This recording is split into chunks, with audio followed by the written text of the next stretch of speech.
5 years na yung business nyo, diba? Together, yung family business. Pero ano yung mga struggles pa na talagang pinagdadaanan ninyo? Struggles namin number 1 yung separation anxiety.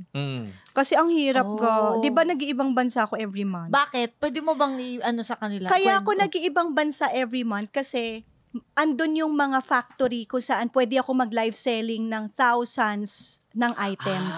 And direct factory ako doon. So, ibig sabihin nun, dahil direct factory ka, tapos may discounted price ka pa, so sobrang mura.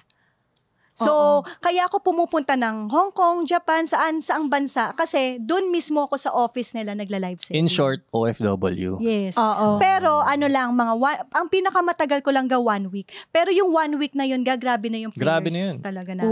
Kaya kung isipin mo, saludo kami sa lahat ng OFW. Kasi sila, yung months, yung years na wala sila sa pamilya nila, grabe yun, grabe. Yung separation anxiety na yun, sobrang totoo yun na ako talaga, for that whole week, meron ako mga friends na i-check nila ako, pupuntahan nila ako sa bahay kung okay ako kasi alam nila, pag wala sa tabi ko, puder yung asawa ko, talagang pameme ako. Pag uwi ko nagbe-breakdown talaga siya. Pag umuwi yan, iyak na ako, happy ako. Kasi ako naman, kaya ako siya na iiwasan. Kasi buong isipin mo nagtatrabaho ako doon. Kaya ang trabaho ko hindi 8 hours lang.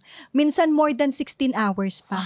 Kasi para pag uwi ko, tulog na ako, okay na ako. Kesa sa yung mag-iisip ako ng mag-iisip. Ang ganda ng journey nyo talaga. If nakita mo pa sila lalo, parang nakaka-bless din talaga. Totoo. Na makikita mo, basta gusto mo at nakafocus ka sa goal, ma-achieve mo talaga Pero hindi talaga pwedeng mag-pray ka lang. Hindi pwedeng mag-wishful thinking ka lang. Kailangan talaga may execution, may planning. Kailangan kumilos. Kailangan kumilos talaga. Kasi kung hindi ka kikilos, lahat yun nasa hangin lang Kumbaga, parang look at it this way. Parang kapag nagtanong tayo sa mga boss natin dito sa mga networks natin, pag sinabi, boss, pengin naman trabaho, bibigyan ka ba ng trabaho niyan? Sige, open ko yung door sa'yo. Pero kailangan pumunta. Kailangan mag-taping, kailangan mag-makeup, kailangan bumili ng ganito mo, kailangan mong to show up. Mag-invest. Yes, you have to do something. Hindi pwedeng, bigyan kita ng pera lang. Wala namang ganun. Oo nga. So, anong goal ninyo? Ano yung 5 years from now, saan yung nakikita yung sarili nila, business ninyo, yung family ninyo?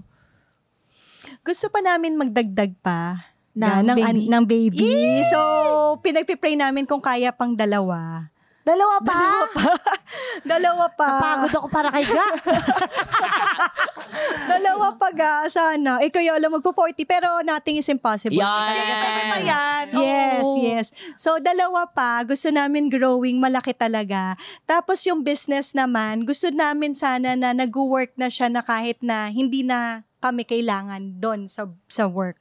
Ang ganda, no? Yung ganon. Yung, kaya din kami mas dumami yung tao. Mabibuild din na talaga yung system. Like, solid na siya. At saka di ba yung mga property, so yung Casa Manalo Resort. Ang ganda, by the way. Magkakaroon na sa LU. Ay! Sana. Ang galing ka! Teka lang, pwede bang ilan na ba? Masasabi nyo ba kung ilan ang negosyo? Pwede nyo ba sabihin yun? Pwede naman. Ilan lahat ng legal naman yun, no? Babayad sila ng tax. Teka lang, yung sa LU, wala pa po. Wala naman ako sinasabi. Hindi naman sila yung mga corrupt. Hindi naman sila yun. Kaya nagigets ko. So, meron kami yung Bentley's online shop live selling yan yung gold. Yung mga, pero tinatransition namin yung mga jewelry sa Lovely Manalo Jewelry. Tapos yung SLT Cosmetics and Skincare, that's a local brand of skincare. So, cosmetics. And cosmetics. So, yun, pinapagawa namin abroad. Tapos yun yung mga products na dito. Tapos, yung Casa Manalo Resort.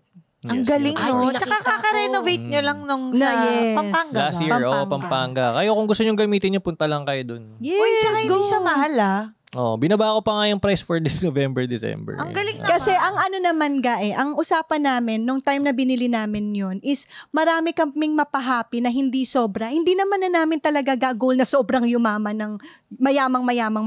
Ang isang goal namin dun sa business na yun is mabigyan din ng pagkakataon na iba na mag-relax pero mura lang. Ang galing naman. Palakpakan namin sa mga asawa ko. Yes. Nakakainis.